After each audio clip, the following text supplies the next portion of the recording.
Ừ. Thật là chỗ nào? Em đi ra bên này.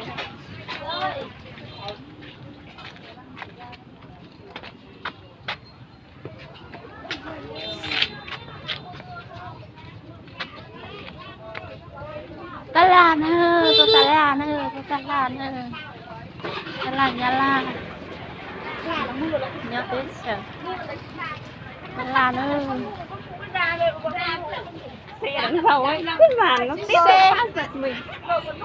Không bao giờ cảnh không nghĩ là để lúc nào ngồi đây. Mua cùng tao già tao chả chỉ chật đầu. Chị ơi, kéo bên đây em. Mua kéo đây nữa. Ôi giời ơi, giật mình có điều ạ. Chị anh ngồi đây ạ? Hả? Cái gì? Hả? Có. Thế chị đi mua gì? Đi mua rau chứ.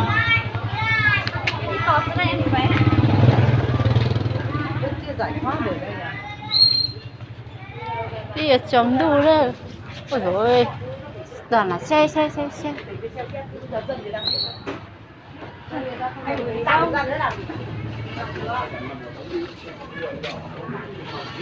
Ôi dồi ôi, không chấm đủ rồi. Về rồi. Đấy.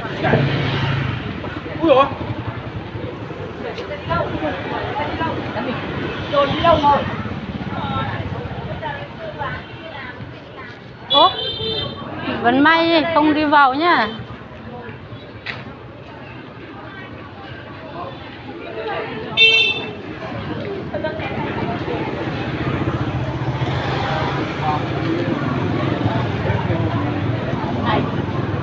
Không sai.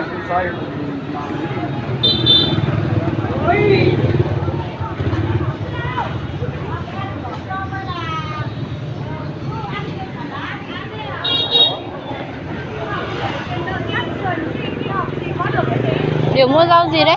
Bây giờ là nhất dân rồi, không phải Điều. là nhất Mua rau gì đấy? Tránh cũng khôn. Cho tới chờ Nhật Lan đấy. Trời ơi, về rồi gọi cháu. Cái gì? Trứng. Ăn cái gì đấy?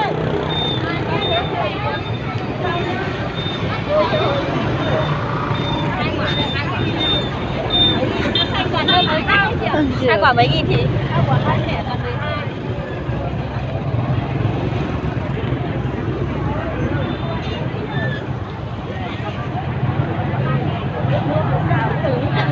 Hả?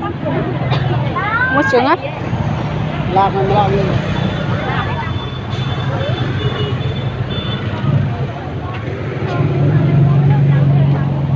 Cái gì?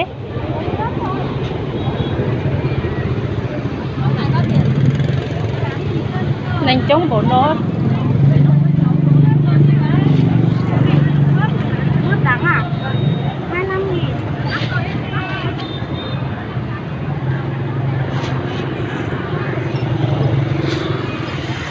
Ồ.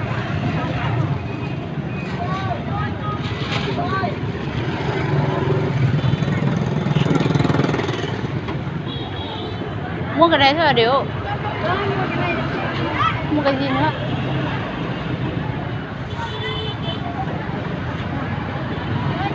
$15.000. 5.000 một túi hả? 9.000, 15.000 một túi. Ăn mấy nghìn? Đây đi ra đây. Vào. Bên này nhá. Em muốn rau không? Đó. Đi mua quả trên này ấy.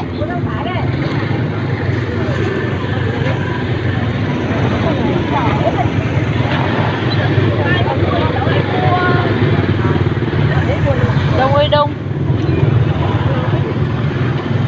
Trông sắp lấy rồi. Đi bên này đi, điếu.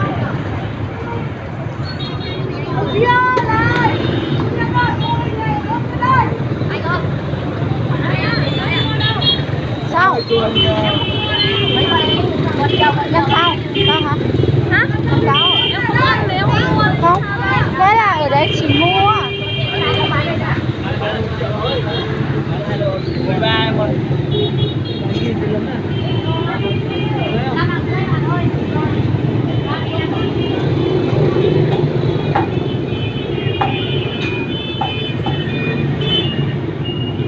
Mua cho hai quả. Rẻ lắm mới gọt được đây nhá. Bao nhiêu đấy? 6.000 á. Em ơi.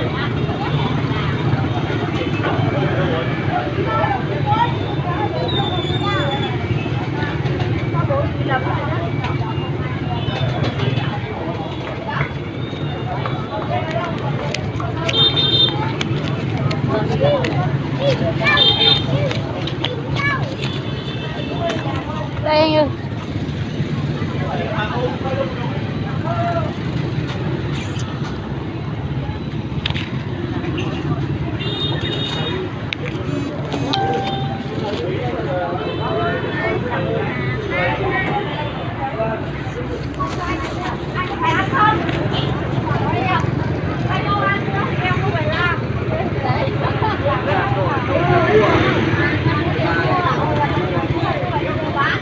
Điều đi trên này xem có cá cái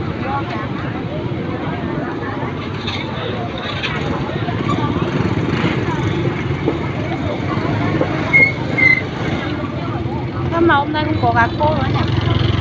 Kia thấy bán Nó chưa bán đâu, còn sớm hả?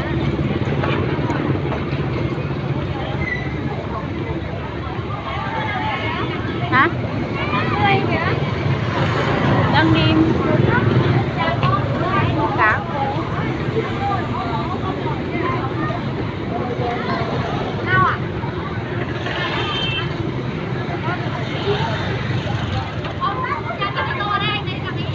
Đây, vào đây. Bên kia kìa. Không mua thì sang bên này chỉ mua. Sang. Cô cá bao nhiêu?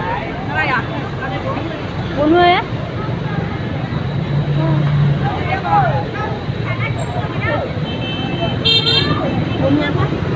Không không ăn đâu.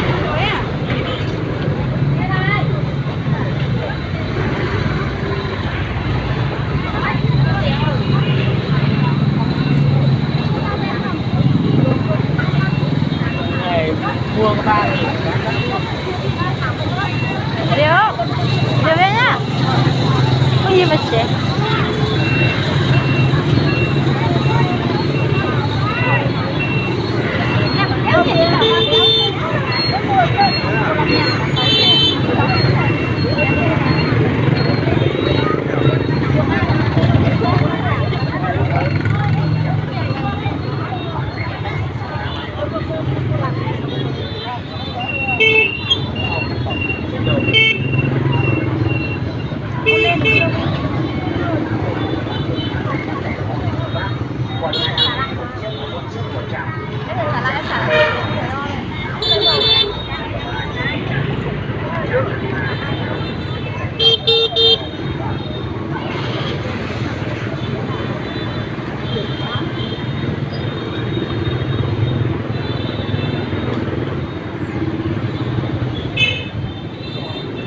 Nên cái sẽ chống sắp lại.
Thì ngắn là cùng gầy hết rồi đó.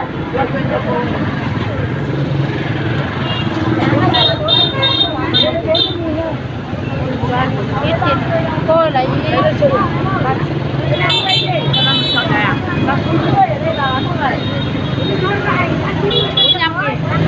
Bốn trăm nghìn. 45 á. Nhiều quá thì ăn sườn thì nó rẻ là con này con ăn 25 nghìn không chẳng đâu. Chắc 1 triệu. Thôi đi luôn đi không đắt được. Mới làm mới. Cô thế thì trách nhiệm là phải. Cô cho 3 là dưới cô lấy 3 triệu. Đỗ về mẹ nó bảo nó đâu này đây cô lấy 3 triệu. Mua để ăn về ăn nó mới con lên cho các ơi con lên rồi đây con đi cho miếng đây đây vừa con 40 cho cô này đây cho cô là nhiều em phải lấy nước bé về ăn cái kia là mới cô về rồi quanh năm 1 triệu rồi cho bạn chuyện dính nóng cay đây 2 triệu 400 mà ơi 200 này em ơi cầm chị khác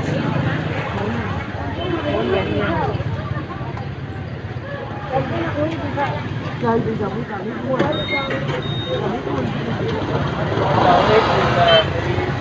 rồi hôm nay đi sớm đi không chậm ngay là lại hết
giống ở dưới kia 5.000 không mua cái này 7.000 nó phải rồi đến đây rồi nó chưa làm tao tiền thì sao nó nó còn cái này là bán điện thoại nó có hay bao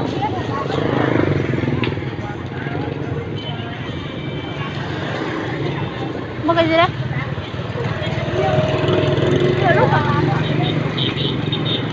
đi đâu về nha chuyển chọn sang bên này rồi chuyển rồi sao mấy chuyện rồi đúng rồi đi in ảnh đã biết in ở đâu chim á bên kia ấy bên nào bên cầu số 3 ấy nhưng mà không biết đâu đây này chị về chị bày cho dưới kia ấy dưới là cái chỗ cái lan nhiều nhá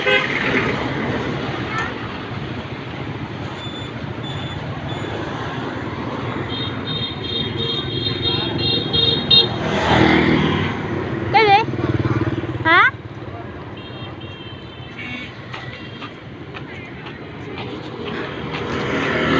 cái gì đấy con một phong đấy